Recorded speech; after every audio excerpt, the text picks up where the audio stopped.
आज की कहानी बेहद हैरान कर देने वाली है। यह कहानी है बॉलीवुड में अपना पैर जमाने की कोशिश कर रही एक स्ट्रगलिंग एक्ट्रेस, बॉलीवुड में खुद को एस्टेब्लिश कर चुके एक नौजवान और उनके लव ट्रायंगल की।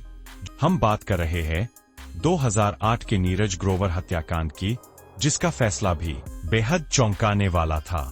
तो आइए इस कहानी को विस्तार से जानते हैं। 23 फरवरी 1982 को श्री अमरनाथ ग्रोवर और नीलम ग्रोवर के घर एक बच्चे का जन्म हुआ, जिसका नाम उन्होंने नीरज रखा। नीरज बचपन से ही महत्वाकांक्षी और समझदार थे। मास कम्युनिकेशन में डिग्री लेकर वे सपनों का शहर मुंबई का रुख करते हैं और धीरे धीरे वहां अपने पैर जमा लेते हैं। वे सिनर्जी एडलैब्स नामक कंपनी में टीवी एग्जीक्यूटिव के पद पर काम करने लगते हैं। आप लोगों को शाहरुख खान साहब का टीवी शो क्या आप पांचवीं पास से तेज है याद होगा। इस शो में भी नीरज ने काम किया था। उनके काम से खुश होकर सिनर्जी एडलैब्स ने उन्हें एक आगामी टीवी सीरियल की जिम्मेदारी दी, जिसमें वे ऑडिशन से जुड़े काम भी देख रहे थे। अब बात करते हैं कन्नड़ एक्ट्रेस मारिया सुसैराज की, जो कर्नाटक की उभरती हुई अभिनेत्री थीं। साल 2002 से 2007 तक उनकी 4 फिल्में रिलीज हुई थीं। और जैसा कि होता है, जिसने भी अपनी लोकल इंडस्ट्रीज में नाम कमाया, वह बॉलीवुड में भी किस्मत आजमाने मुंबई पहुंच ही जाता है। मारिया भी बॉलीवुड की एक्ट्रेस बनने का सपना लेकर मायानगरी मुंबई पहुंच जाती है। मगर जैसा उन्होंने सोचा था कि काम मिल जाएगा, उन्हें कुछ नहीं मिलता। तब वे एक टीवी सीरियल में ऑडिशन देने पहुंचती है। इसी ऑडिशन के दौरान नीरज ग्रोवर और मारिया सुसैराज की मुलाकात होती है। चूंकि नीरज खुद ऑडिशन का काम देख रहे थे, तो उनकी मुलाकातें होती रहती है। इसी बीच दोनों के बीच फोन नंबर का आदान प्रदान भी हो जाता है। मारिया, जो कन्नड़ बैकग्राउंड से आती थीं, उनकी हिंदी अच्छी नहीं थी, इसलिए उन्हें इस सीरियल में काम नहीं मिल पाता। लेकिन नीरज उन्हें सांत्वना देते हैं कि कोई बात नहीं, इसमें नहीं मिला तो क्या हुआ, और भी बहुत जगह है, मैं तुम्हें काम दिलवा दूंगा, तुम टेंशन मत लो। इसी सिलसिले में मिलते मिलते नीरज को मारिया से प्यार हो जाता है और मारिया नीरज के साथ जुड़ी रहती है, क्योंकि उसे मुंबई में नीरज के भरोसे ही काम मिलना था। नजदीकियां बढ़ना स्वाभाविक था, जो बढ़ी भी। लेकिन नीरज इस बात से अनजान था कि मारिया का कोई बॉयफ्रेंड भी है। एक दिन मारिया नीरज को अपने बॉयफ्रेंड के बारे में बता देती है कि उसका बॉयफ्रेंड इंडियन नेवी में है, उसका नाम एमिल जेरो मैथ्यू है और उनका एंगेजमेंट होने वाला है। यह सुनकर नीरज पूरी तरह से शॉक्ड हो जाता है, लेकिन अब किया भी क्या जा सकता था। सो जैसा था वैसा ही चलने देने लगा। एमिल जेरोम मैथ्यू इंडियन नेवी में ऑफिसर था, कोच्चि में पोस्टेड। 2007 में उसे बहादुरी का अवार्ड भी मिला था राष्ट्रपति के हाथों से। लेकिन गर्लफ्रेंड के मामले में वह बेहद ओवर पॉजेसिव और इनसिक्योर था। जब भी वह मारिया को फोन करता, उसका नंबर एंगेज मिलता, जिससे वह और चिढ़ जाता। जब वह पूछता कि किससे बात कर रही थी, तो बार बार नीरज का नाम सुनाई देता, जिससे वह नीरज से जलने लगा था। वह मारिया को सख्त हिदायत देता कि वह नीरज से दूर रहे। तारीख थी 6 मई 2008। मारिया को फ्लैट शिफ्ट करना था, क्योंकि वह अब तक इधर उधर ही रह रही थी। उसने नीरज की मदद से धीरज सॉलिटेयर में एक फ्लैट ले लिया। शिफ्टिंग के लिए उसने फिर नीरज से ही मदद मांगी। नीरज उसकी मदद करने लग जाता है।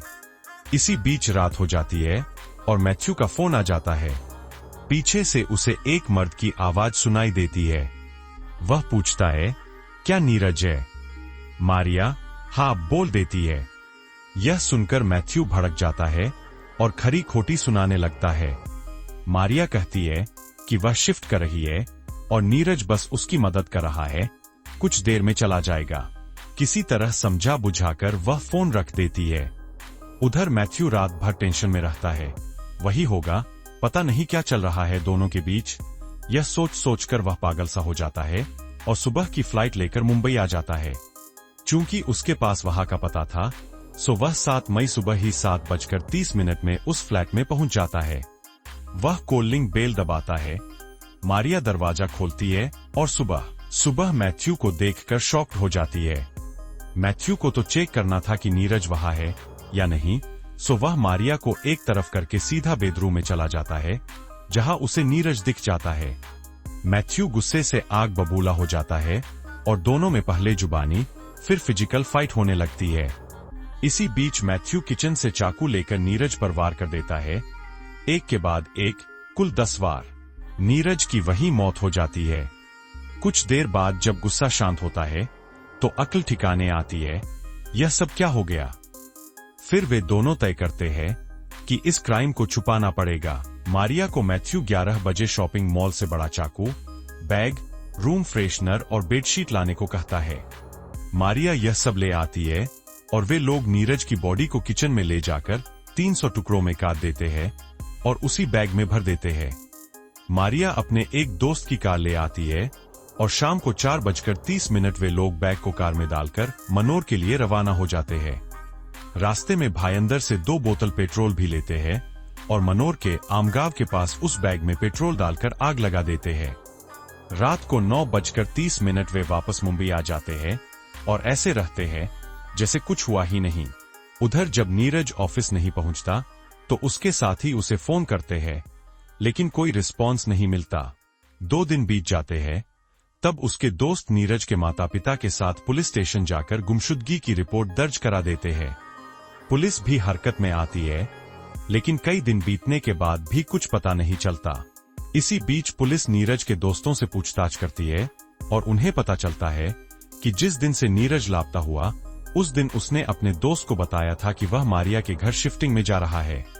एक और दोस्त बताता है कि उसने नीरज को फोन किया था तो मारिया ने फोन उठाया था और कहा था कि नीरज शायद गलती से फोन यहीं छोड़ गया है। इससे पुलिस को मारिया पर शक जाता है।